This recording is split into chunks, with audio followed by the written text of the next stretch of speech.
Welcome to Diablo's Den, the Corona Chronicles, episode number 5. I am your co-host, Jay Reason, and I'm here with the one and only Danny Diablo. Lordz Zach. Man, what's up, Jay? What's up, E? So usually we start off the show on very high energy stuff, but you want to start this off with something you had to say, right? I want to say special. I want to dedicate this whole show to Cook One from Jersey who passed away. He's a good guy who used to go support all my music. He was a staple in the New Jersey hardcore scene. He would go to every Skarhead show, every Danny Diablo show, my first Diablo Wednesdays, that Lucky 13, the graffiti stuff. He used to go. Him and Gunner and Tim MOD, they used to come down and just represent. And he has 3 kids who he survived by. And I want to say your father was a great person. He was working the trauma in the ER, and he worked saving people, working with people with COVID. And basically, he had diabetes and got sick, and he died yesterday. That's horrible, man. It's fucking sad, man. Well, so awful. Cook Warner, I love you. Rest in peace. You are a hero, and we all love you. That's all. Shout out to Cook. Yeah. Shout out to Cook Warner, bro. I love you. España. We just wanted to send out this whole episode his way because, again, somebody who supported the podcast and everything we've done. So we're going to open up the regular show. The last week episode with Billy was so great, and we got so much good Billy. feedback. Billy's making me laugh. I love talking shit with Billy. Yo, the story... Great guy. The story about Harley trying out for them was crazy because I never had heard that. Had you heard that story before? No, but I said it would have been great. He should have done it. I got to make one correction on that. So after the thing, I had originally said the party at my house was like in 2002. Yvonne, shout out Yvonne, corrected me that it was actually much. Of course, Yvonne. Yeah, he's the guy who knows it. Analytical, not analytical. It's analytical. Well, so it was actually happened in 1999, so way earlier than I thought. So it was pretty crazy that party happened. So I just wanted to correct myself. So shout out Yvonne for doing that. So E, what have you been doing this past week, man? I saw that you started a new thing. I want to plug it here a little bit. So you're doing a new thing where you're offering verses, right, for people's. Well, listen, I just did Saturday. I just did a verse for these dudes called Smoke Break from Omaha, Nebraska. Okay. So basically, I'm trying to work here and there, but construction. But I do music, so I do features. So It's cool because imagine when you're a little kid. Imagine if you were a little kid and you could be like, "Hey, Bruce Dickinson, can you sing on my record?" Bro, fuck being a little kid. I imagine getting you right now is cool. You know what I mean? Like that's what I'm saying. It's like I do my thing is I do verses, I do hip hop and hardcore. Yeah. So if you're a hardcore band and you want me to be on your album, this is the time. Not the fucking hey, happy birthday. Yeah. Fuck that shit. I'm not gonna be these old niggas like that. But you know what I mean? I'm not playing a bar mitzvah or a wedding and stuff like that. But I'm saying, well, if the money's right, maybe we will do it though. The money's right, yo. The money's right, yo. I've been flown out to Miami. Right, no, for sure. Let's say if you are a legit artist and you don't know me anything, and you don't know anyone, and you want to get me on your record, you can hit me up, hit my manager up. Hit my manager up, the DRP Donnie, and he'll work it out. That's and we're gonna have all the info. If you want to do hardcore or metal or hip or rap, I do it all. Even spoken word intro. Like if a band wants to have you do the intro for the. Want me to do some Phil Samo shit like yes, I'm the killing. Yeah, or like kind of like do an intro to some shit. But you mean like, but it can't be corny. Yeah, no, of course. Yeah, because I see some of these niggas do some corny shit, and I'm like, oh man, and my sometimes like a tear comes in my eye. Sometimes I'm like, oh, is that gonna be me? Oh, I got you gotta do what you have to do. Right? No. We have kids, child support. My girl was over here. She wants to find things in life. I mean, listen, I would like to think that anybody who's gonna come get a feature is worth of has good taste and knows. I got a team that looks over, but the team is a Storm and my manager. Yeah. It's just whack. Don't do it. So I believe that what they say. Right? Yeah. So if someone's dope, up and coming, I'll do it. Listen, I'm not gonna say the prices or anything like that, but hit my manager. That's why I got a manager. Yeah. You want me speaking business about anything? Yeah. You just want to get the verse. No, I think put me in front of the microphone. I do what I do. I think it's really cool that you're doing this, man. It's a really good idea. I think it's a great cool, opportunity. There's a lot of young hardcore bands that love my music and they're like doing albums. And they're like, "Yo, can we get you on it?" I'm like, "Hell yeah!" Well, and then it's even cooler if a dude's upcoming band and they have financial backing from a label. And they can do a video. I'll do a special to do the video. So I did that. With Coastside. Yeah, that's awesome. They flew me out to Coastside. Flew me out to fucking Florida. Put me in a hotel for the weekend. Played a show. Then I did a video. So that's awesome. It's like I brought my girl. So it's like. So me and my girl in Florida in a beach, in a hotel right by the beach. It was beautiful. I had a great time. You mean? That's cool. So yeah, so anybody that's called being an artist. Yep. Being treated like an artist. Anybody who's out there, so you just heard it here. Rob and Coastside. You heard it here, man. So if you guys want to get Danny on your feature, you'll see the information on your screen here, or drop a line to our show. But yeah, so that's cool that you were doing that, man. I didn't know that you were. I knew we were talking about it, but that's awesome that it's open now to everybody. So I hope. Yeah. It's crazy because last week I got like 3 people to doing it, and I picked the best one out of them. Yeah. So it's cool, and also you never know when the band you do, it's an up and coming band, all of a sudden they blow up and they be like, "Yo, our first feature I did was Danny Diablo." Right. So cool. That's dope. Also, I want to give a shout out to Ken 357 and a shout out to Echo MPC, old school graffiti guys. Awesome. That I still keep in touch with. Shout out to Gutter Christ Productions. If you Gutter's doing this new Crown Thorn shirts for me.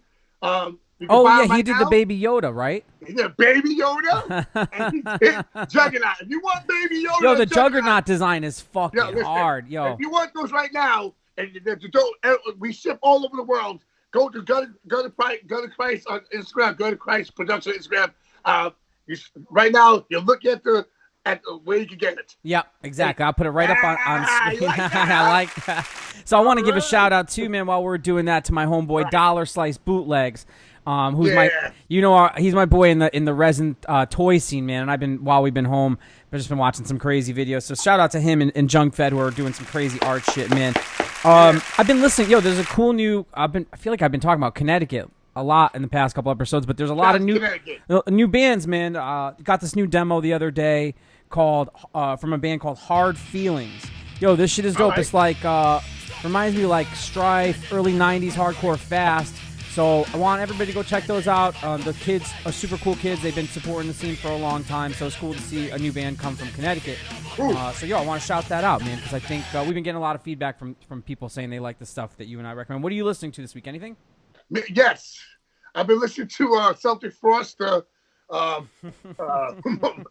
2006 Monotheism album record, but Triptychon, his new band. Oh, dope. It's hard as fuck. It's like, I've been listening to a lot lately. I've been watching the videos, very theatrical. Yeah, I gotta check that out. It's fucking crazy, very Viking, Nordic, crazy dudes. But the music's so fucking dope. I've been listening to Sonny Kane. I've been listening to the Crimson Twins with West Nile and A Sharp. Okay. They have a new video out called Cobra Commander or some shit like that. But watch it. Is that West based Nile on G.I. Joe? A Sharp does the beats. West Nile, check his shit out. He's my son. He does like the hip hop and hardcore. That's awesome. We got everyone in the New Jersey hardcore scene. He's a dope MC and Razor Blade Hand Grenade is his band. So that's dope. But fucking, it's called Crimson Twins. Check it out. But that's it. It's Sonny Kane. That's awesome. But Triptychon, that's hard. Celtic Frost. Hellhammer, all that shit. That's awesome, man. All right. So shout out goes to my man Demon. Oh, that's a cool shirt. He brought me a shirt today. He's selling these online, so check it out. That's sick. Yeah, give me the link and I'll make sure we plug that where it needs to go. So, we got a cool show. We're going to get our first guest on tonight, who's a good friend of the show. I know he's a listener. He's a producer. He's done some cool stuff. He played in Skarhead for a little while, so we're going to have to definitely ask him about any stories with that. He played Skarhead, but he toured with Skarhead. He toured with Skarhead. Sorry, so we'll have to... He toured with me, Danny Diablo. He'll tell you the truth. And we're back with our first guest of the night. I want to welcome one of our good friends, friend of the podcast, and a good friend of ours for years. So welcome DJ Stress. What's up, guys? Stress the white boy. Stress the white boy. How are you, man? Pretty good, man. Growing a quarantine beard. Getting ready to moonlight for Santa Claus. It's Christmas. My beard's so white, man. I thought it was George Clooney. Yeah, hey, I'll take that. I thought it was George Clooney. I'll take that. Yo, so Stress, thanks for dropping by the fucking Corona Chronicles, man. We've been having all our friends kind of swing by for these little interview segments and shit. So, yo, for listeners who aren't familiar with you, man, tell us the elevator pitch of Stress the White Boy for the listeners. Wait, fuck that.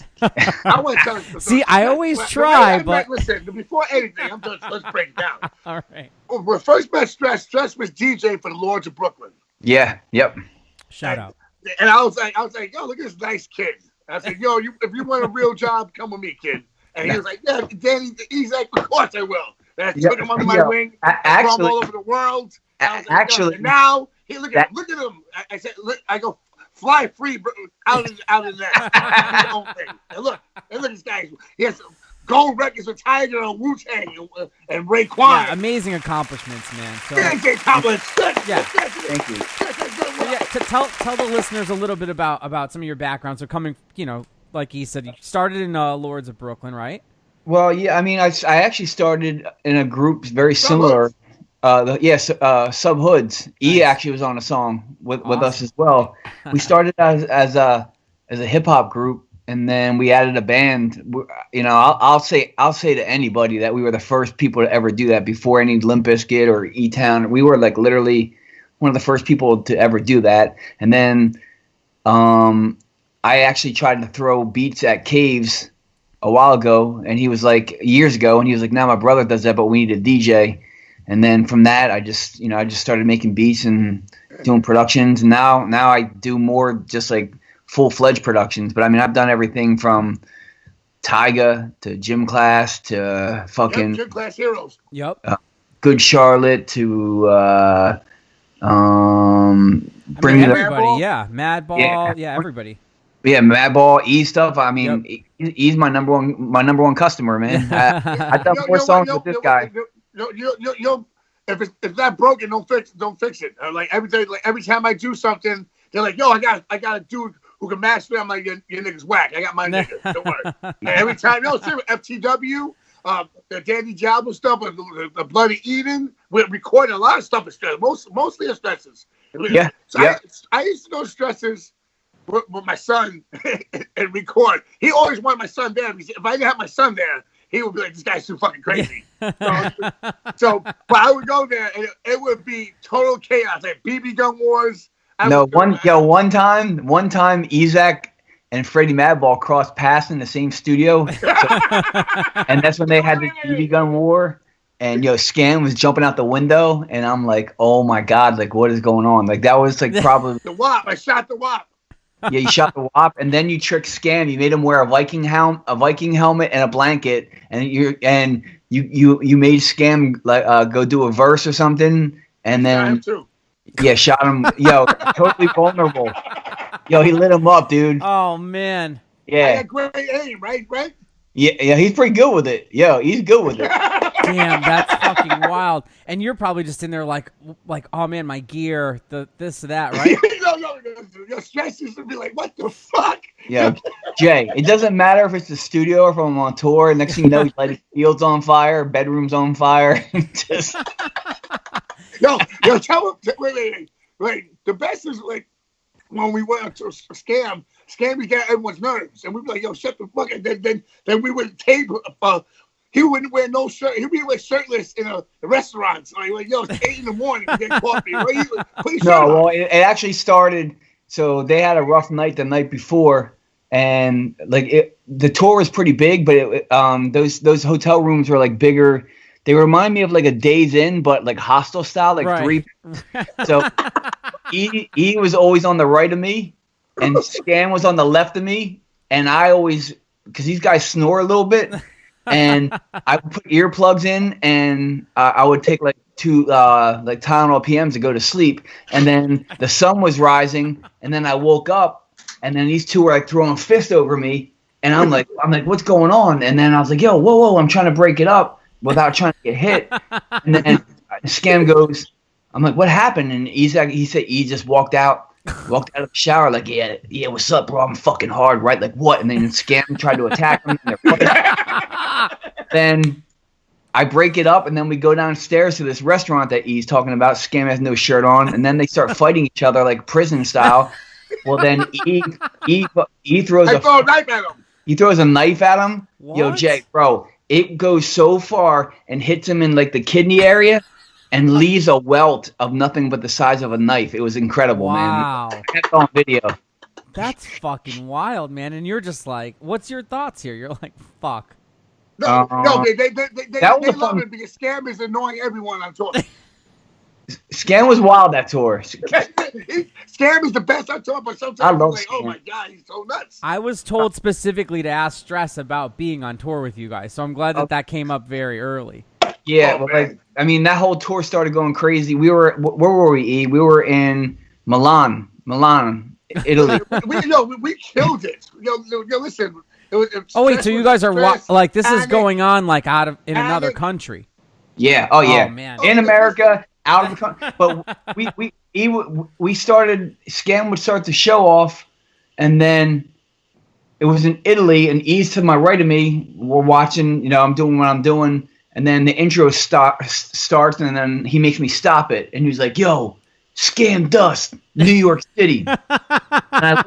And then I look at E, and he's like, all right, whatever. And he goes, America, #1. Oh. Italy, #2. America, #1.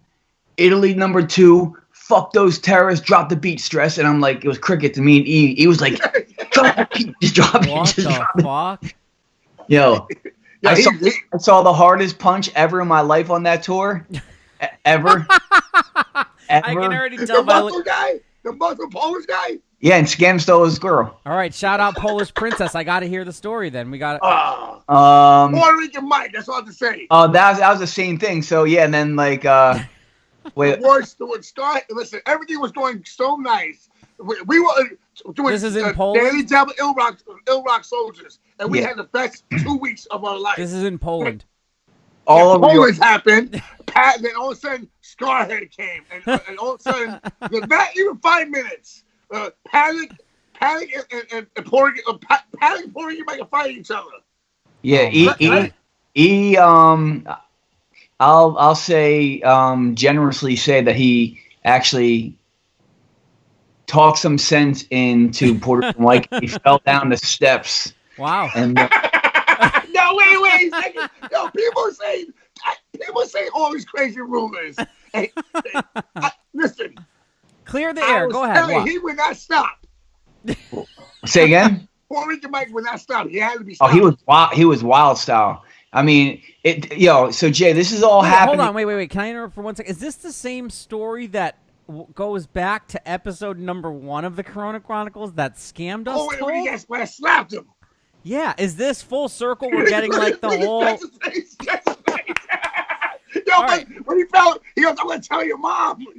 Call him Ruthie." He said, "Yo." All right, so listen, this makes a lot of sense. In episode #1, Scam just talked about this thing in Poland happening. So now I didn't ask us about it. So basically, it all started like we were already there. Like the last 2 dates of the Danny Diablo tour were in Poland, and then we were going home, but E and Skarhead were going to continue. So they crossed paths. They did Skarhead started their tour on the two Poland shows. Yeah. So the whole entire way, Puerto Rican Mike is on the plane sending pictures of party favors and shit, like on the plane. How he's on the plane sending pictures? Yeah, he found out. He sent us all these photos. And he came out. He was out of control. They were drunk. Yeah. Long story short, he was so inebriated, and then he passed out in the green room, and then he put like made a baloney face up, put baloney all over his face, But then It was freezing too. He had no shirt. He was like, hypothermia. Everybody's always shirtless in these stories too. It's crazy. Oh, yo, Right? and then he's like coming to, and then he's like, "Yo, fuck you, Ezek. I'm calling Ruthie. I'm telling your mom on you, man. Damn. Telling your mom what you're doing to me, man." And then all of a sudden, it was time to play, and this fucking guy got up. Boom! Nothing happened. Yo, we drugged him with three. We gave him 3 of Panic's pills, and he went to sleep. Yo, he got up. The music went out. He went right into it. Riggs and slapped that nigga. Right? He was like, "Fuck you, Riggs." Well, wait. When you guys were, what did you do for the intro, Juggernaut? Yeah, he was. Like, and he's giving the finger the whole time, and Rick like. So then, right? It's over, right? And I go back to the green room, and I'm sitting down. I'm pretty on point all the time. Yeah. I have all my stuff packed, and I sit down, and he's like, "Come on, let's go." I'm like, "All right, cool, we're leaving." He's like, "Nah, beef." So then I go, I'm like, "Beef," and it was like 2 lines of people, us versus them. I guess these dudes had some problems with whatever. You were pouring your mic. It wasn't me. You were pouring your mic. That's what it was. Well, anyway, all I know is this. I'm getting ready to set up and do what we got to do. And out of the corner of my eye, out of my left side of my eye, I saw the quickest whip. Bam! And this dude was big. And this dude started going like tipsy, topsy-turvy. And boom, fell down. Every other single person in that crew ran away. And then Scam at the time, I think, had a date that night. Dude, it was crazy. And then there was another. Then I won't even talk about the United States tour. That was. Oh God. Yeah, he was setting fire. He said. Oh, the whole what's it called? The Waffle House. Yeah. Jeff. I set the whole gas station on fire. Yo, we had our first night.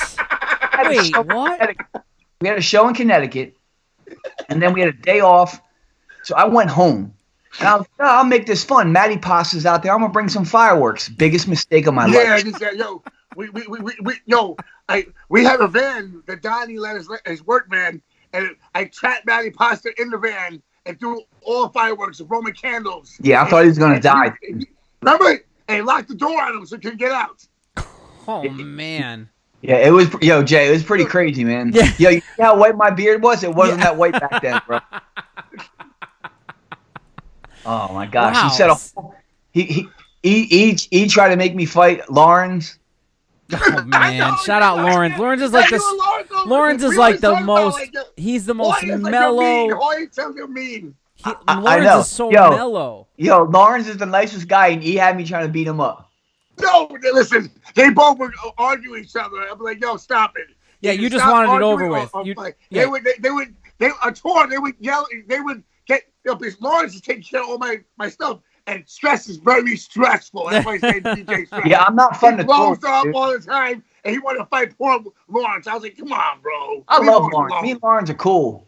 But I love Lawrence. I love both of you guys. Did that. He started that. The Puppet Master. Wow. Yes. I love they that, call me man. the Puppet Master. Geppetto. Yo, wait. What else happened? I can go on for days, dude. Like this. Well, yo, Stress. Before we get talk about. I want to talk. Yeah, I want to talk a little bit. Your people you worked with. The people, okay. How many? You have platinum records, gold records, same. Gold. Gold. Yeah, gold.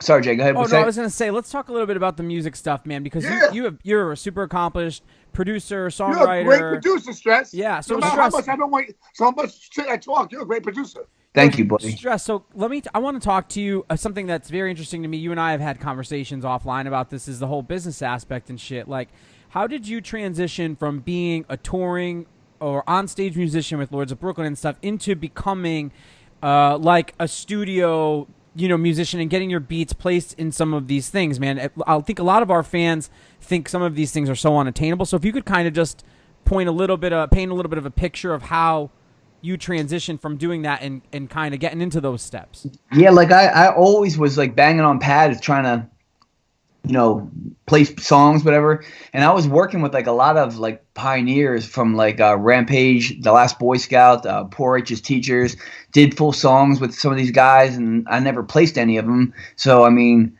I could say I was working with these dudes for a while, but like, you know, it doesn't matter until you get a placement, you know? Right.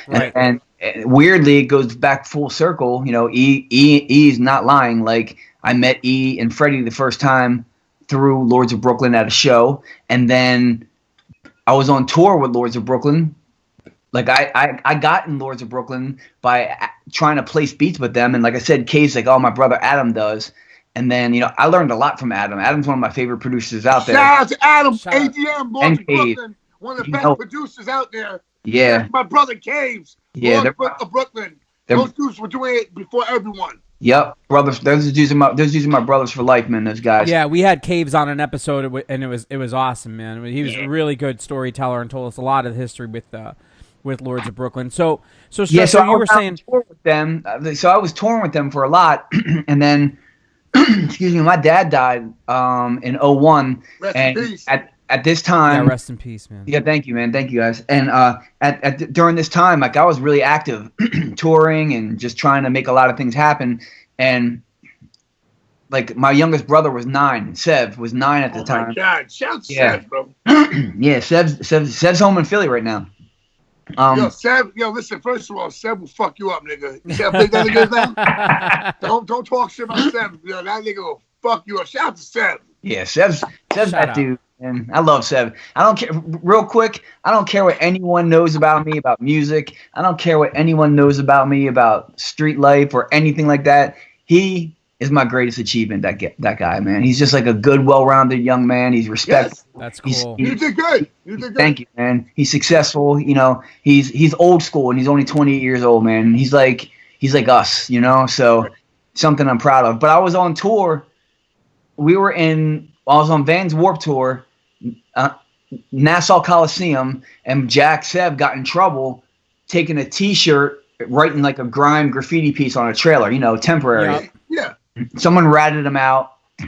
They had a meeting trying to kick him off the tour. Caves, what? Yeah. That's whack. Yeah, Caves got him to stay. So listen, I've been there, done that. We know about your Warped Tour experience. Yeah. That's legendary. I just beat the shit out of security guards. Yeah. I know that guy was on the tour. The big guy, the old head. No, let's not talk about it. Why we're gonna cut that part? Yeah. So, so Jack got in trouble. So Jack's job was to go to, you know, get us lunch, dinner, just teach him some responsibility. Right. And then when he went there, some dude came up to him. He's like, "Oh, you the guy from Lordz of Brooklyn that got busted writing graffiti?"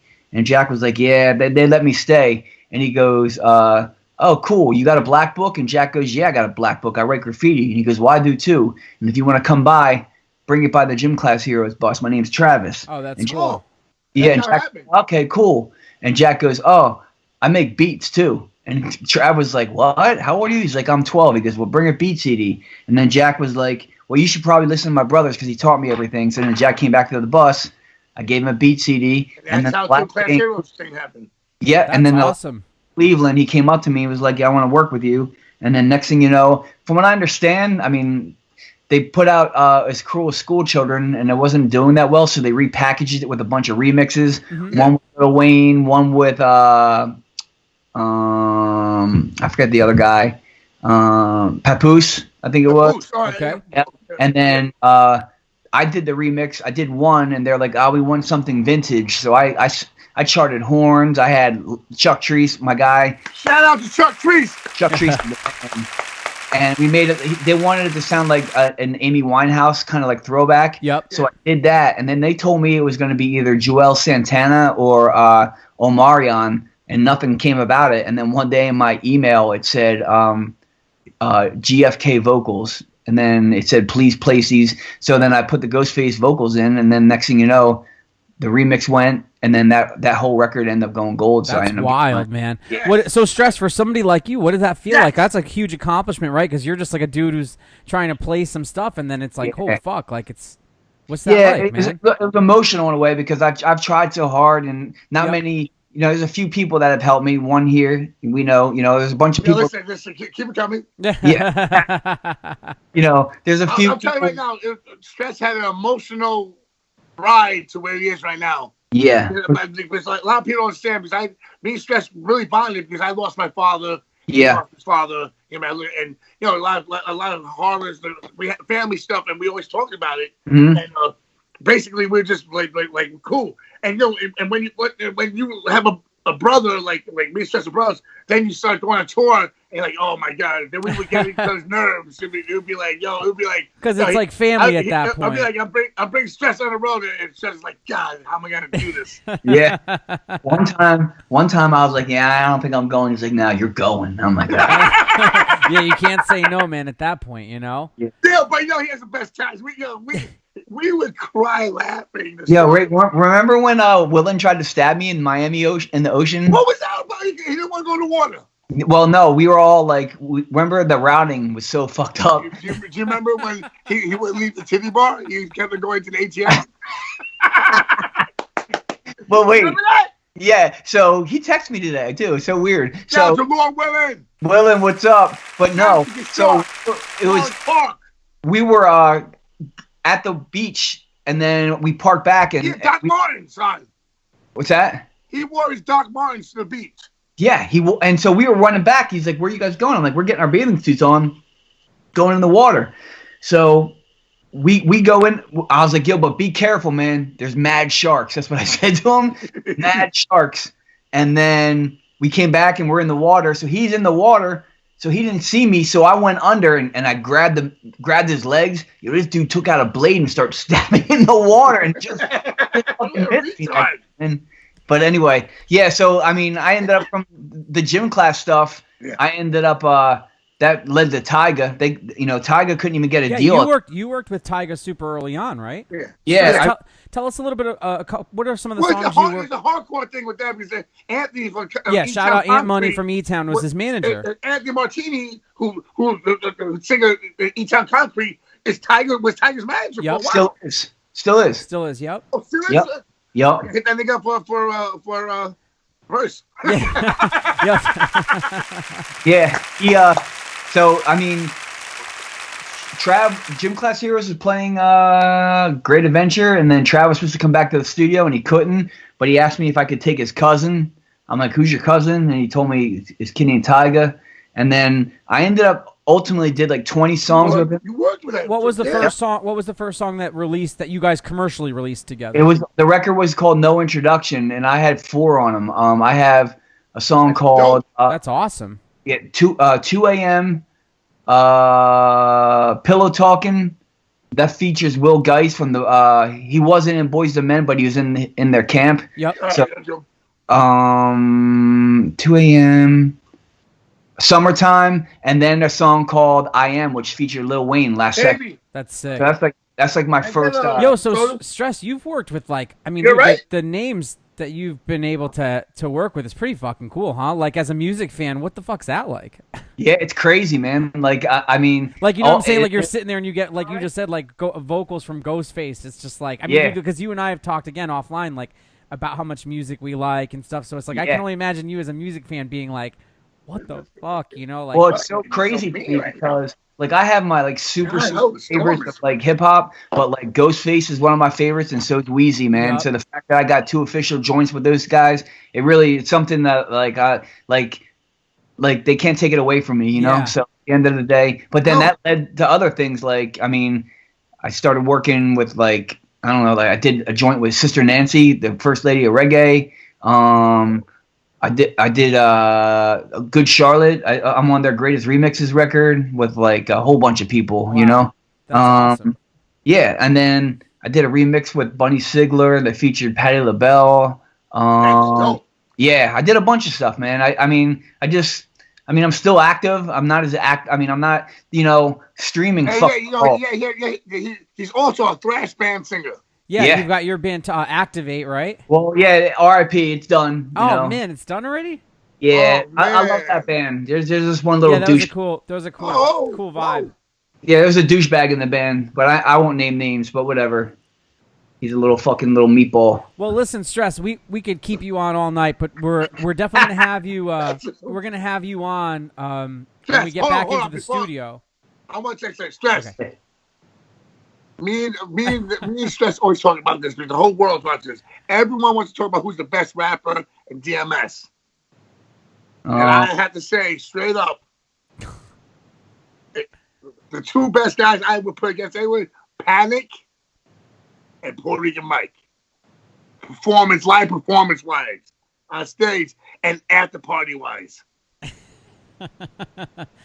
I love that after party is in its own category. That's where I was like, because usually when I'm gonna be straight honest. Yeah. When it comes to after parties, I usually see about 30 seconds of after parties because that's not my type of party. Right. These guys, Panic, imagine Panic and Puerto Rican Mike on the road together in the van. Oh my dude, I would fucking. The last time I saw Panic and Mike together, it was at the Hooligan Holiday, and Puerto Rican Mike was snorting hot sauce. Damn. Like, what the fuck? Oh my god, those guys are insane. I love them, man. It's good. We have a lot of great rappers, man. Lord Williams up there. Oh, he's a beast, dude. He's a beast, man. Like I think some of the stuff that Willin says, man, is like it's deep, man. Like he's I was talking to him today. He's about ready to do some other type of stuff. So I'm kind of stoked. He's sober. Yeah, good for him, man. That's awesome. Him and Slain are sober. Yeah, Slain is too. Yeah. How about Panic and Puerto Rican Mike? What do you think they are? Sober?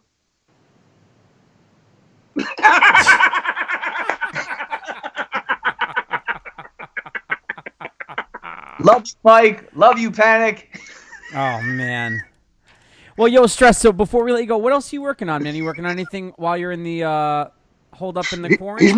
He's mastering the best hip hop group ever, Spick. Right I am mastering that project right now. I am. Awesome, man. Doing that. I'm getting ready to do Hoya's True Union project. Yeah, wait, what's that?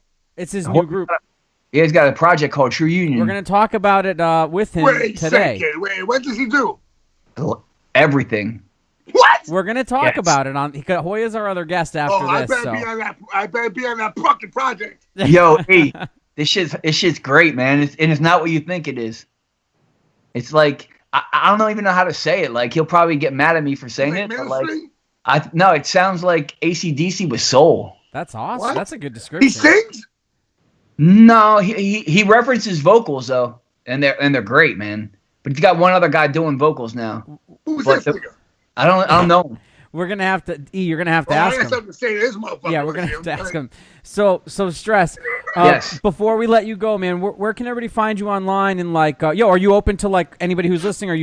Do you accept music from people and stuff? Absolutely, I do. Yeah.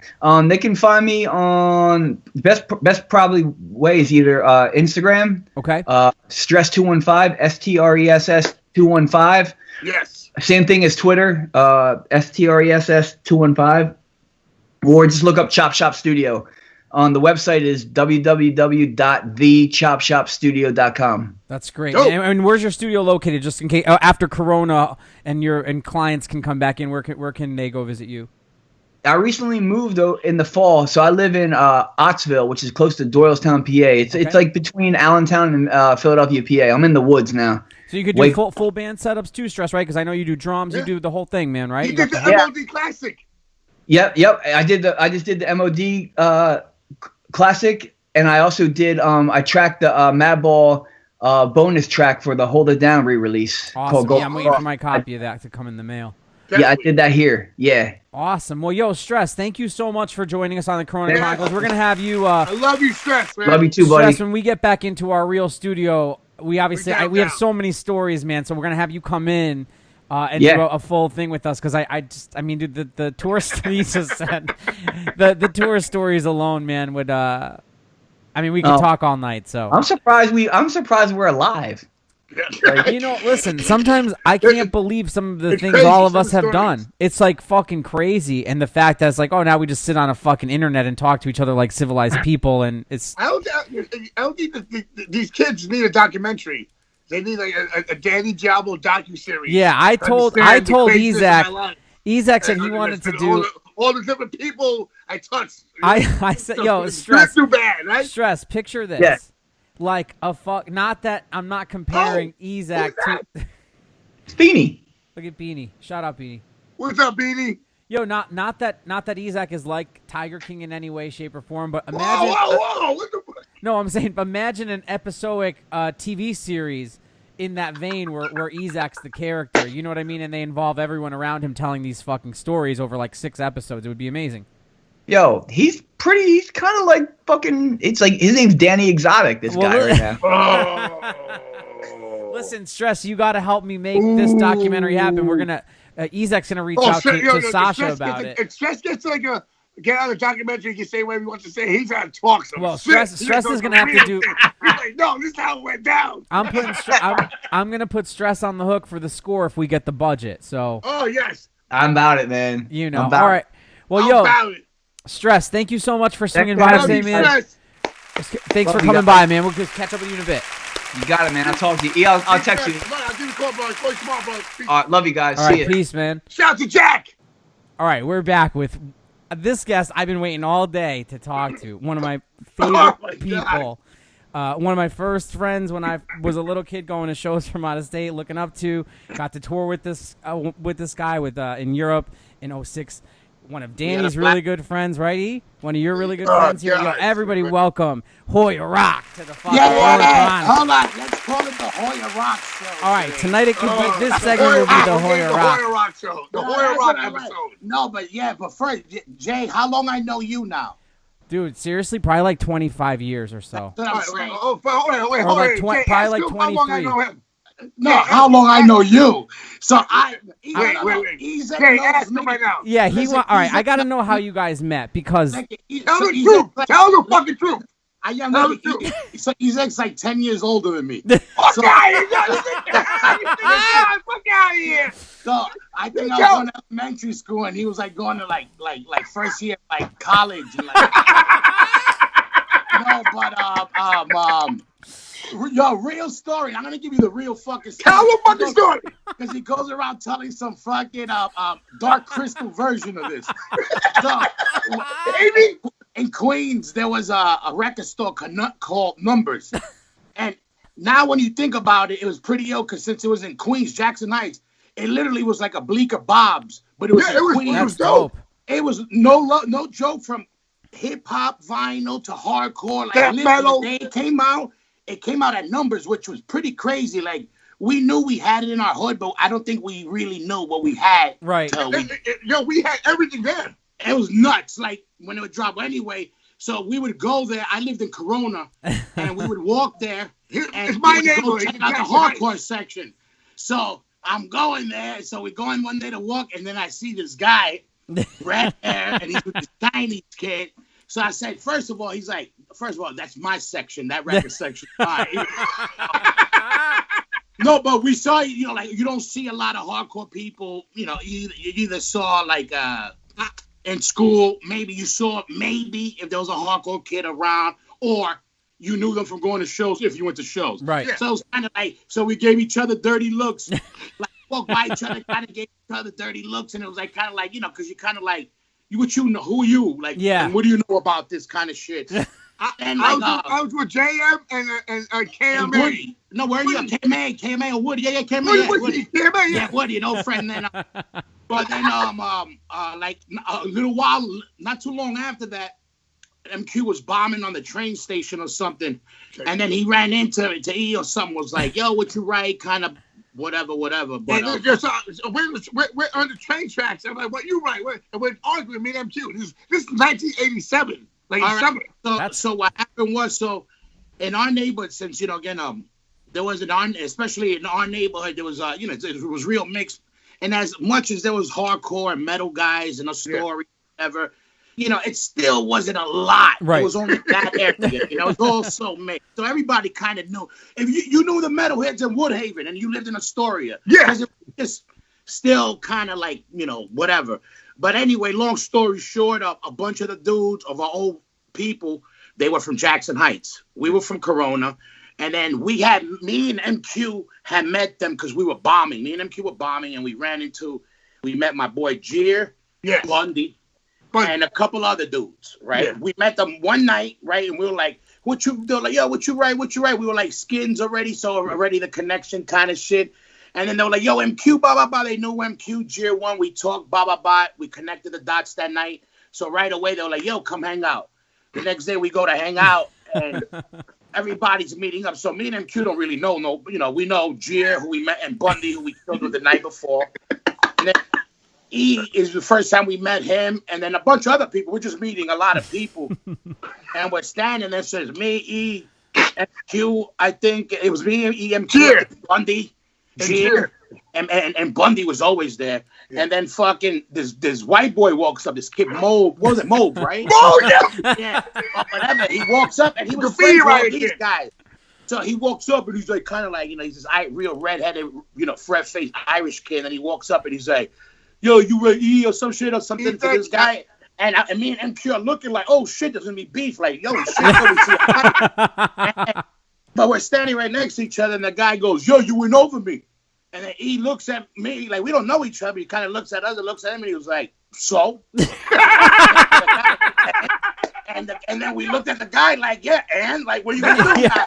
And the guy didn't do shit. And then we started laughing, and we're like, "Ah, that nigga's a bitch." And then since that day, we became best friends. And then we started hanging out. So, but we little laugh because I was like, "All right." One guy said one thing. Now, all right, now it's your turn. And the guy was like, we literally just met that day, so. Yo, and it's kind of cool, too, because you guys, like, you met over records, and your bond today till this day is, like, the music connection and touring and doing stuff together. Well, I want to break something down. Yep.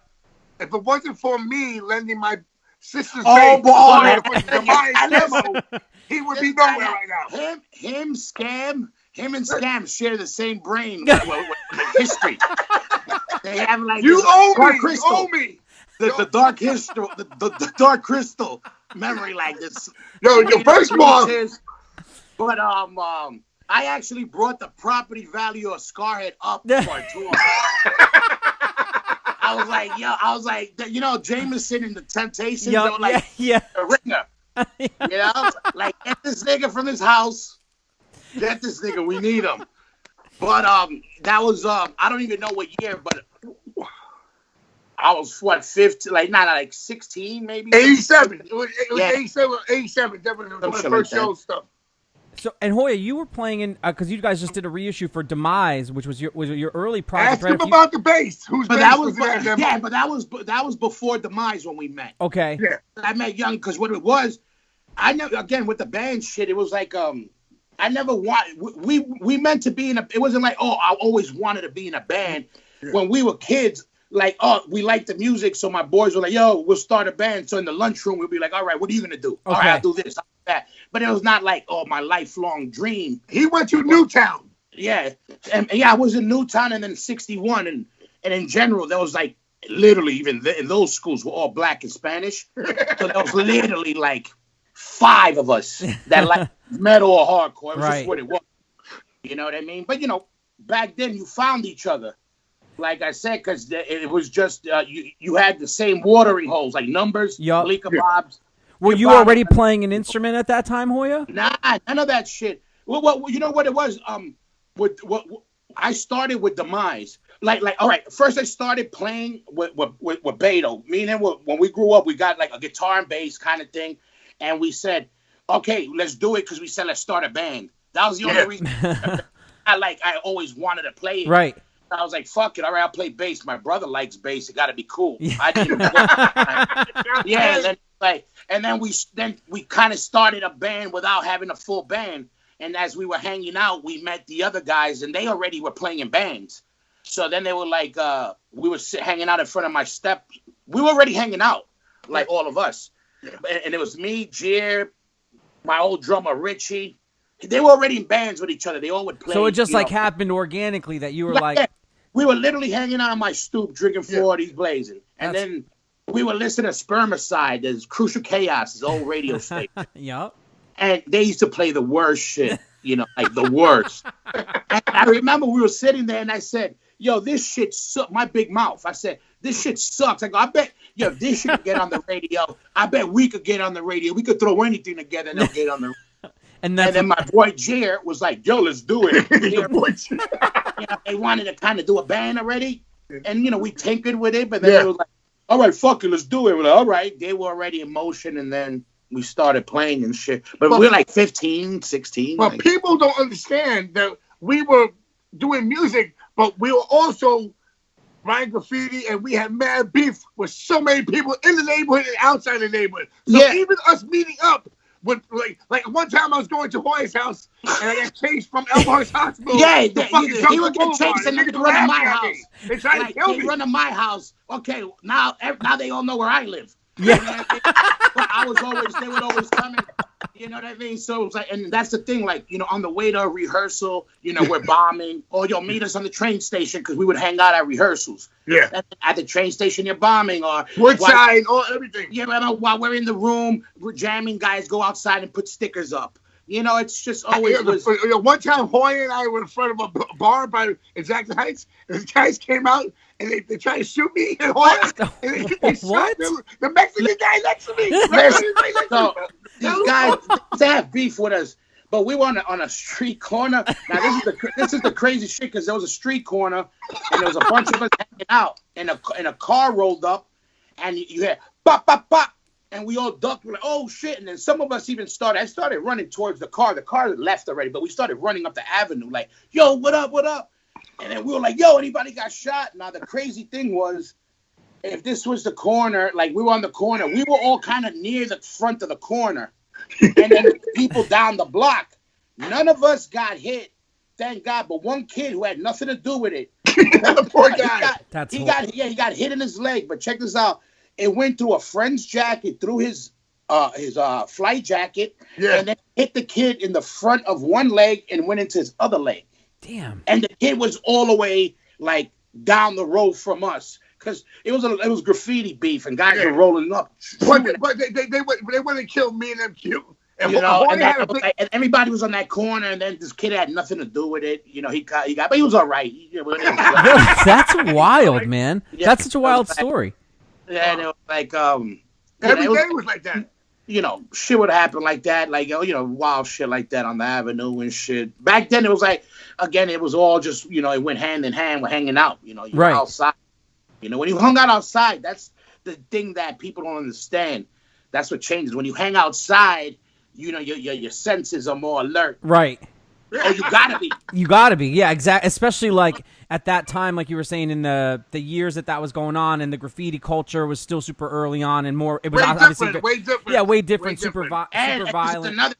This was during like the crack era, right? And the heavy like bazooka people smoking crack, and it was in the disco. It was the people smoking crack. And we hung out.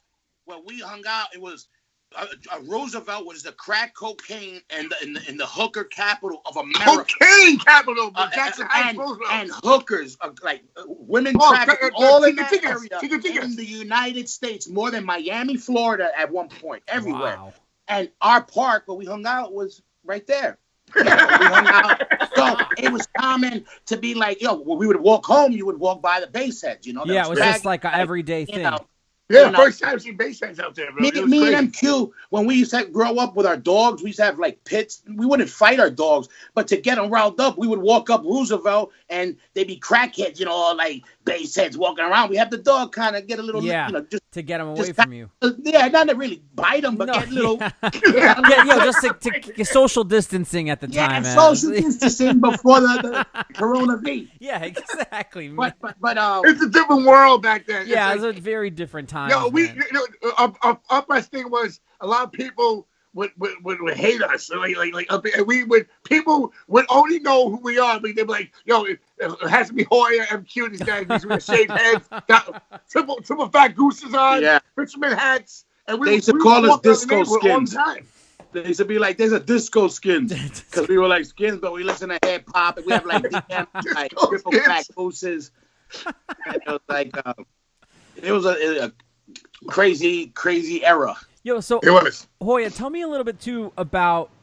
So you were saying that you had just started picking up the bass in the beginning of this, right? Like, did you, when you had first started playing? You said too, it was never your intention to be in a band. Like, yo, looking back at like the records you've worked on and how people view those records, like kids like me who look at those. He's a bass god. Yeah, now. Like what is that like, man? You're part of that, like as Zizak refers to the bass mafia. I mean, what is that like? You know what? It's crazy because it's still like, you know, it's dope. You know, and it's dope that like that, but like I said, like I never was like meant to be like planning to do this. And I never thought I would make this many records. I never thought I would make one, let alone like I really don't like. So to me, it's kind of like, word, I did do 10 records. Yo, like I still don't believe I did that many records. Yeah, but you know what? But I'm saying, but you like it's crazy because like no matter what you say, like where we came from and our families and fucking how like your mother's like my mother, you mean? So we came from the crazy from our fathers are just like us. So it's like now his father is acting like him and my father's like me. So, you know what it is? It was also this music is there. Like again, it's not just music; it's our life. Right. Culture. It's culture. It's our life. Really. It's just what always was there. Yeah, man. Like it's another. Like you know. I would tell about Hoya. I would tell something about Hoya. No matter how big headed I get, he will bring me back down to reality. With one. You know why? Because I seen him kiss his first girl. Yeah. That's why. No. Listen. When shit, you know what Hoya does? He never sugarcoats anything. No, but you know what it is. I don't want to. I never, it's never to make somebody feel bad. Yeah.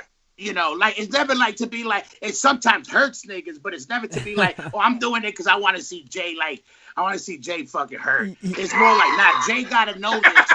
Anything for everything, you know. Yeah. But, it's just what it is, like. So, and it gotta be something like really, really like. And I gotta be like, yo, really, if you know. Well, one of my favorite things about watching like Madball, man, is like you always look like you're just having such a good time, and I've heard that from everybody, man. Like it's so like obviously, man, like again watching you in the States, but then touring with you guys in Europe, which is such a fucking different experience, and watching you guys control those crowds and stuff, man, it's like, yo, it's surreal, man, and just like you just always look like you're having such a good time, and I think that translates. They kill it. Yeah, you know what it is? It's infectious, man. It's infectious. You know what I learned from Stigma? Because straight up, like in the early days, somebody would write a review and diss us. Yeah. People used to diss, they always diss us. People always diss all of us. But I would take that shit to heart in the early days because you're like, yo, you feel like it's personal at the time. And I remember one day a review, that, and I never forget the review. It was early. The guy said, this band plays two chord bullshit or something like that, and it goes, and the singer sounds like he gargles with liquid Drano. I always remember that part. But check this out. This is when our first record came out, and we were in Stigma's house, and it was like a big metal magazine, and I was reading, and I go, motherfucker, and I started flipping, and Stigma's like making coffee. He's like shaking, and I'm like, I got mad at him, like, yo, nigga, did you hear what I read? Like, he's like, spell the name right. I go, what? He goes, who can't spell the name right? He goes, they're talking about us, right? True. And all right, that was one. And still, many, many years later, we were playing a show, and I learned this one from Mackie, my brother Mackie, the one and only. Yeah, Mackie, somewhere. And and it wasn't a show where people were like moshing or whatever, but it was a good show. People were into it, but it wasn't like a very like. And I remember getting on stage, and I felt like, yo, we were whack. And I remember Mackie kind of with that same nonchalant attitude. Again, these are old school dudes that seen it all. Yep. And he's like nothing, and he's looking at me almost like, yo, what the fuck you being a little bitch about? Without saying it. Mackie goes, dude. He goes, did anybody leave? I go, no. He goes, were they all clapping? Did we go out and do another? I go, yeah. He goes, all right then. Not everybody wants to fucking mosh. And then I was like, you know what? You're right. Yeah, you're right? But in our world, if we don't get that's how you gauge. I'm with you, man. That's how you gauge the interest. Like this guy, from when we first began, this guy became so professional. Like I actually enjoy watching him play bass. Oh yeah, man. Like I watch Craig Satari. It's like I was gonna say, dude. To me, I always amazing. I always say, dude, moves the whole crowd to blood. Yo, Hoya, Craig, Beatty from Hatebreed, man. My fucking three. Like I could watch these guys play bass all the time, man. Again, I got lucky. And Busky, shout out Busky too. I can't forget. Oh yeah, I got lucky. I got thrown into one of my favorite bands. I basically got thrown into Agnostic Front. Yeah, which is wild. And that's what it was. Hoya, how did you get involved in that? Yeah. How? No. What it was? Demise was already phasing out. You know, guys were kind of getting over being in a band and we were already all hanging out, all of us. You know, Freddie had moved up to New York, and they were starting to kind of do some shows. Like, they got back together, but it wasn't official. I was supposed to play bass first. I gave it to him. Yeah, you fucked up. I gave it to him. Yeah. Go ahead, Look, please. thank you, Ethan. Yo, thank you, maybe I Ethan. could have been a lawyer. Maybe if you would have took that job, I would have went to law school. Well, no, it first started when I was playing basketball, and I lost. You heard, you Knicks were scouting him, and he heard kind of layup. I hurt my ankle. And then, no, we were like, we were all hanging out already, and then basically at that time, AF broke. It's crazy. Things happen for a reason. Right. Like, AF was breaking up. Freddie just moved to New York, and they wanted to have, they start playing some shows or whatever, and Demise was kind of fizzling out, and we were already hanging out. So when I remember Maddie, they was like, yo, we got a couple of weekends booked. Yeah. You want to fill in? And I remember being like, yeah, we were already boys, me, Freddie, E, we were all hanging out, but I remember being like, even musically, I was playing more metal shit at that time. You're a metalhead. Yeah, and metal, and I like crossover groove shit always. And then Madball at the time was still real old school. Yep. Yeah. I loved old school, but we were already, we were Yeah. already growing into our shit, like our leeways and all that, whatever. And then I remember being like, yo, that's cool and all that, but I'm kind of like, I want to do some other shit. But we were boys, and Maddie goes, yo, it's just a couple of shows. Maybe a weekend or two. Yeah, and look now. That's the longest weekend you've been on, right? 26 years later. What a long career you guys. What a long career Madball has had, blessed with, man. I mean, it's just amazing too, and it's cool that kids have always discovered Madball through the years, man. It's one of my favorite. Again, man, it was one of like the first records I got getting into, and it's cool that kids still discover it, that you guys still put out new records, man. The last record was fucking awesome. We plugged it here. Guys, when they say Kings of New York Hardcore, you know what? Now I like when you talk. Listen, when they Kings of Hardcore, listen to this right now. They talk all these bands. It's like, all right, every Gorilla Biscuits have a great 7-inch. Chromatic's got a great one record. Madball's catalog is. But Madball put out every single record has at least 3 hits. Yeah, we try. Look, no. 3 hits. We always try exactly that. We always try this. No matter what, we always think, okay, you got to think of a concept. You think of come with it. If it works or not, you got to think, okay, what can we do? Because it's like, all right, it gets tricky after you do 4 records, 5 records. Then it's like, okay, now what? Now you got to reinvent yourself without, without fucking yourself over and alienating fans and shit. It becomes a juggle. I do all different types of music, and it's like I'm like the Prince of Hardcore. That's why here's the thing. So you know what E would do was start a lot of bands. I never did a lot of bands, which now I'm doing another band because. Wait, we're gonna talk. Wait, because Isaac wants to talk about that. Wait. I didn't hear about this. What's going on? Wait, before we get to that, I just got. How the fuck does Jay Reason know you're starting a band before I do? Because I keep up on Instagram and I follow all my friends' stuff, man. But before we get to that, I just want to stay on the Madball thing really quick because you guys did just reissue the latest Hold It Down on vinyl. I'm waiting. I just got the shipping notification the other day, so I cannot wait to get mine. Hoya, talk about because this is something we talk a lot about on the podcast is bands, controlling their master rights, putting shit out. Like, Hold It Down. Producers, stuff like that. Talk about that and you guys deciding to put it out, which I think is fucking awesome, man. That kids are going to get a good version of vinyl on that. So talk about a little bit about that and where we can get it and sort of that little story about putting that together. Yeah, basically it's the 20 years, I guess, of Hold It Down. And we had got the rights back. Epitaph was always cool. And in all reality, even though we signed a Def deal back in the day with Roadrunner, they were cool too because people back then Roadrunner you don't get off Roadrunner. They would throw you off the label. Right. Yeah. And we left Roadrunner. They never dropped us. We were probably one of the first bands that didn't get dropped. Well, I Not mean, it that makes was if you think about it in their sense, it makes sense because Madball's a band that you don't have to sink a lot of money and do a record for cheap. Exactly. They're gonna And they you're tour gonna sell and you always, tour like always. crazy. So And they had love for us, but we were a hardcore band, and hardcore is limited, Right. for what it is.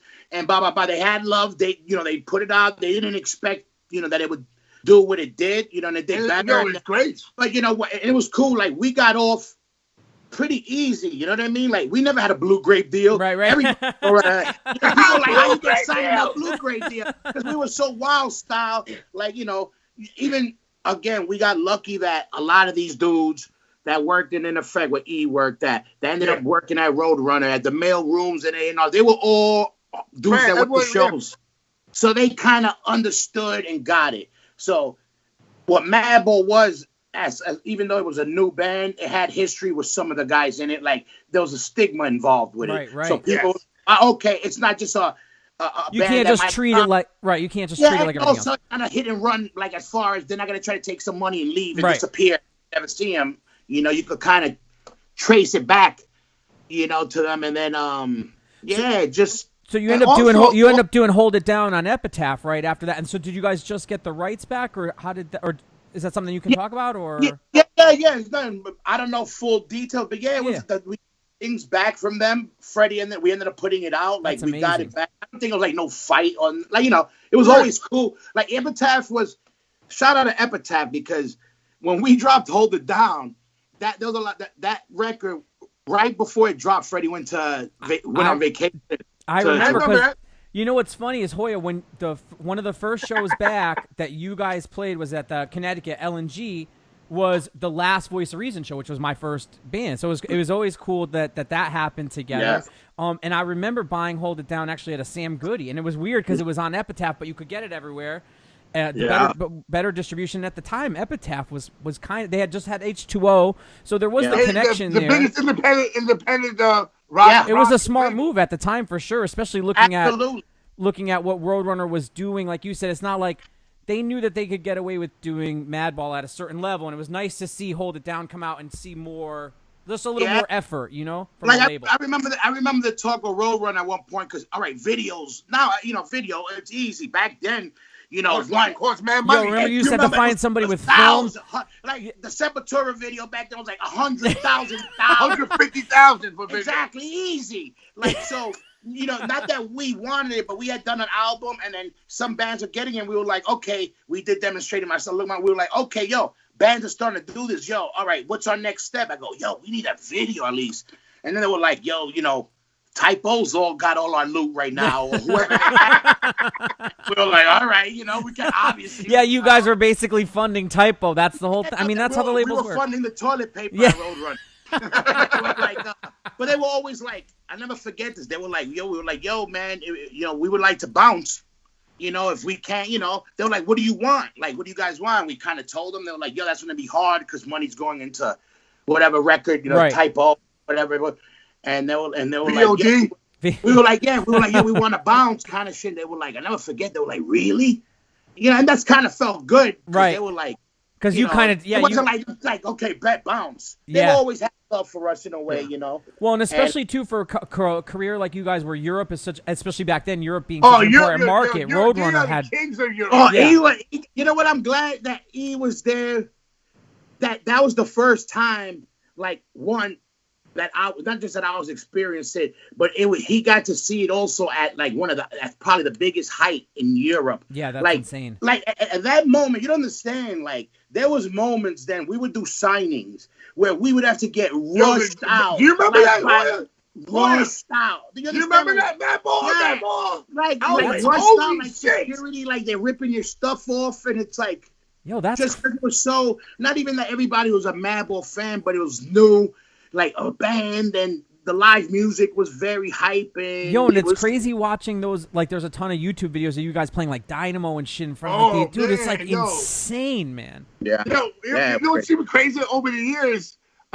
Since me and Hoya, we were talking about we're best friends. We're kids in high school. Then all of a sudden, then we become fucking musicians, and then we're on tour. And the only time we see each other is we're on tour. So we're bumping to each other on tour, and it'll be the craziest shit ever. Like, you're backstage, and people look at us like the kids in Europe thought we're just friends through music. No, we're friends before we got to Oh, yeah, before we had band. You know what I mean? Kind of thing, since we were kids, little kids, you know what I mean? It's a long time now, anything, you know. Well, I remember the first time Hoya took me out, he always brings us up. He took Crown Thorns on tour, Madball to Crown Thorns in 1995, right? 95? Yeah. That was like our third tour, like. We in the bus. It was us versus the old people. The old man. We were going at Stigma hard. We hated Stigma that tour. Nicky the Knife. Nicky the Knife, remember? Like, Freddy, we would throw die, old man. Damn, that's hard. Boy, we were blasting Johnny Cash and we're blasting like Rakim. And they were Yo, Stigma, we get so mad. Yo, he went back in the bus in a high, but he would get on the microphone. You remember? Say hi for me, old man. Die. He's on the mic. He's on the phone. I forgot about that. You can't hide, old man. And not for nothing, that shit felt like we were on tour for a year. It felt 2 months. It was 2 months. Yeah, I know. Like, Dejan hit me up and he was like, he would remind me of shit, and I'm like, literally, it was forever. How about you pissing on the centipede? Oh, yeah, but I mean, all right, so now I want to plug. So Hoya's got a new project called True Union. What the fuck? So Hoya, before we had you on, our first guest of the night was DJ Stress the White Boy, so friend of all of ours.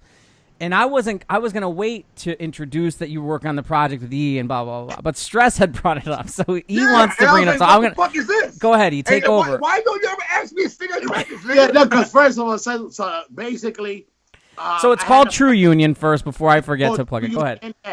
So it's not a hardcore band, but it's basically, and you can hear that they have some hardcore people. Who's singing? But it's you gotta hear. It's hard to describe. Who's the singer? Who's the singer? Well, it's a mix because I got a couple of tracks, and I got another kid who's on a couple of tracks. Nobody knows him. He's not in a band, none of any bands or nothing like that. He's in bands. He's in another band, but not a hardcore band. Right. Okay. All right. You're up to something. I know something. And then I got my rhythm section. A killer gotta have a killer. So I won't say who that is. Shit.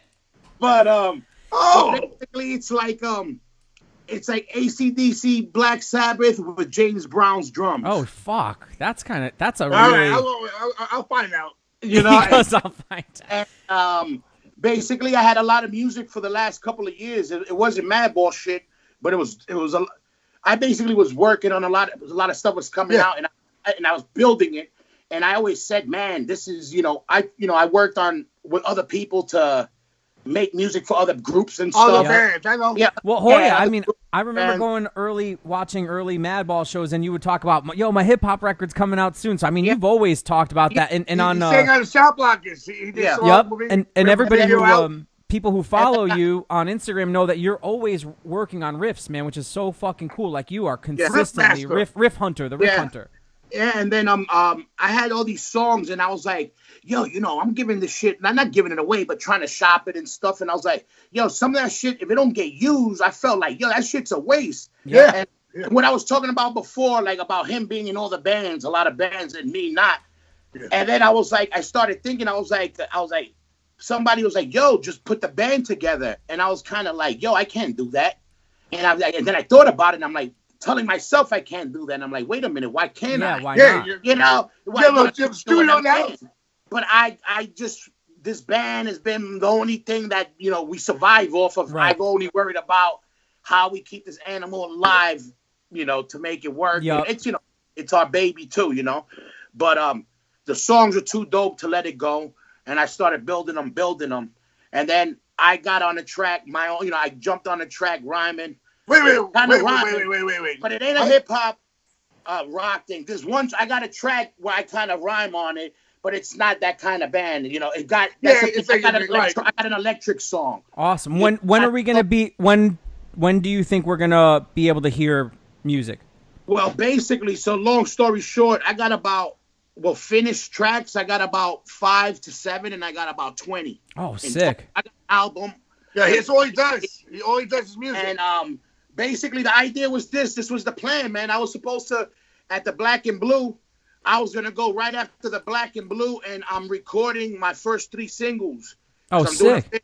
First, I'm dropping 3 singles, 3 videos, all right off jump. Oh, that's sick. Yeah. Who are you putting out? By yourself? By yourself. Just That's the best way to do it, yeah. And just to let it simmer and then see what's up. But anyway, I was supposed to go right after the Black and Blue, go to Stresses, and we were going to record these 3 tracks because, again, it's all financed by me. Yeah. Basically means, I got to make it all in-house. So, and we have enough people and guys that know what they're doing, and this is what we do. That's dope. Exactly, and but it's something really, really dope, I think, because it's our element. You know what I mean? But it's like this. After the hardcore show, we want to go to have drinks or go somewhere. You need chill, something else to listen. Where maybe our girl wants to wear a dress and not get hot. But somewhere where she won't feel out of place. Right. Having sleeves. Yeah. That's going to be the True Union show. Yo, that's awesome, man. That's what it is. It's like I say, it's the cool uncle that just got out of jail. You know what I mean? I'm excited, man, as a fan of yours, dude, to see, because again, like you were saying, how much different Madball was when you came in. So I'm excited as a music fan to see what your solo shit is, because again, I see you. The groove and the riffs, man, are sick. Hoya, for social, just grow the mustache back. Yeah, look, I just shaved it. I had a beard and everything. That shit got too itchy.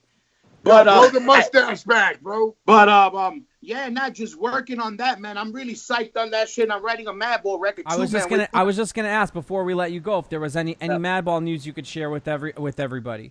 Yeah, we're writing our fucking 10th album. That's fucking awesome, man. I want to do a song. Congratulations on that, Hoya. I know. You tell you. I know. Tell him. You got to tell Madball what's up, bro. I'm tired of shit. I put him on 2 of my songs. 3 of them, exactly. Let him know. Let him know. He doesn't want me. I know he doesn't want me to step on. Let him know, I'll let him know. Listen, we're gonna start a whole Instagram. Bring it now. I'm gonna bring it hard in that song. It be the hardest song I ever did in my life. Yeah. I want to kill that song. Look, I read. Yeah, oh yeah. Let him know. You might scare him. Don't tell him that now. Now you're gonna put you on the track. Tell him. Yeah, we're doing that, man. Again, pretty crazy. Like 10 records in. That's crazy. Did you guys have any you guys had some summer plans and shit too, obviously, that got fucked up with all this shit, right?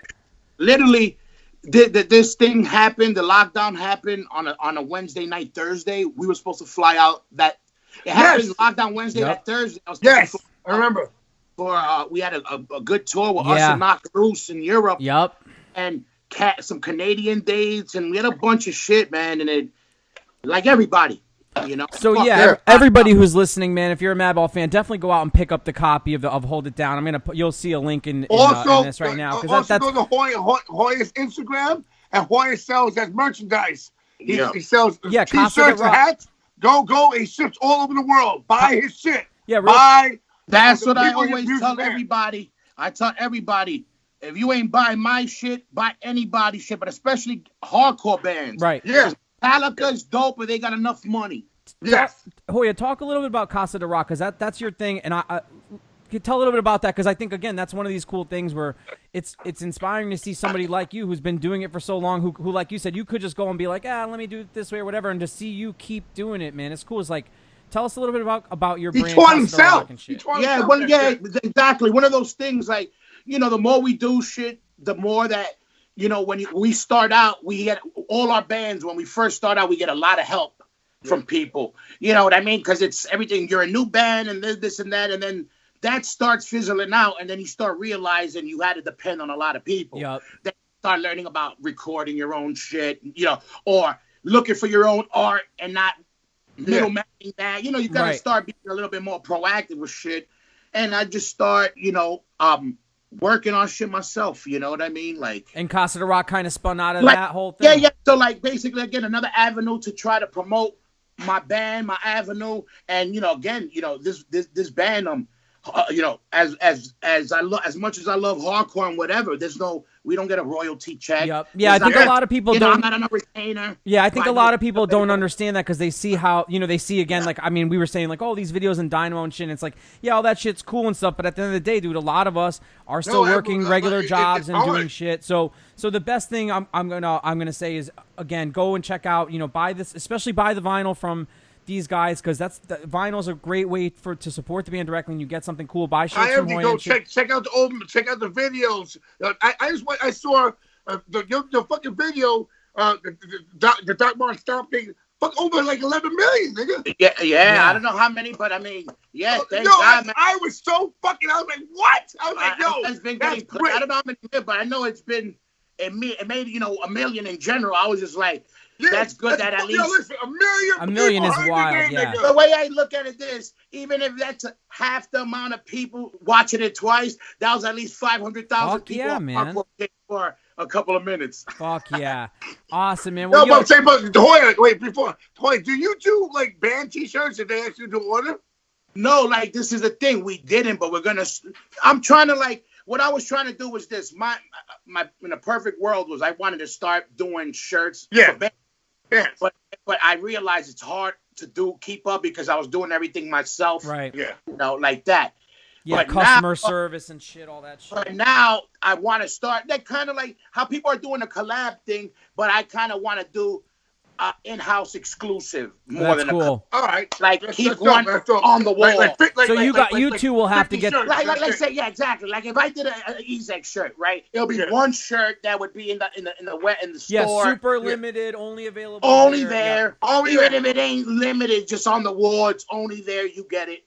Yeah. One spot. That's whatever. Because that's what I wanted to do. Like we got friends like that. Besides, a collab always helps. But I wanted to do a collab kind of on the little bit of a twist, just kind of like almost you squat in my house. Right. You know what I mean? Like you're going to live in my house. Put that shit up and then, it's like a pop-up. You're popping up in my pop-up. That's cool. Yeah, like a digital pop-up. People love that. A pop-up and a pop-up. Yep. Definitely. That's dope, man. Well, yo. Pop it. Just don't finger pop me. Yo, Hoya, dude, Hoya, thank you.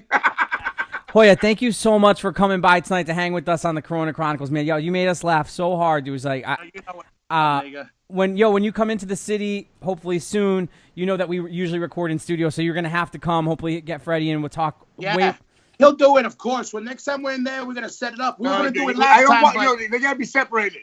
Yeah, but listen, last time we were gonna do it, and then he dissed me for somebody. Dude, he didn't even hear from him. I don't think that day either. Yeah, we're gonna go for like. He wanted to interview Rad Bones or somebody. He goes, oh, he goes, no, but no, definitely. Whenever, what's up. Yeah, Hoya, where can everybody find you online? So one more time, plug all the sites, all the Instagrams. Hoya Roc 357 Instagram, CasaDeRock.com. Get everything. If it ain't a Madball shit, any Casa de Rock shit, any Ezek shit, any Jay Reason shit, whatever. Make sure it's a hardcore band, then work your way out. Awesome, man. Well, yo. Definitely. Hoya, thank you so much for stopping and hanging out with us tonight, man. I love you so much, dude. Stay safe out there. Take care of everybody. For everybody else, yo, stay subscribed. Corona Jackson Heights. Yeah, thank you for tuning in tonight. Subscribe to our YouTube channel, man. That shit has been growing, so thank you so much. Join the newsletter, all the good stuff. Yo, that's it for signing off, dude. Episode number 5 is a wrap. Subscribe. Hit that like button, motherfucker. Yeah, hit that like. All right, man. Signing off. Love you guys. Peace.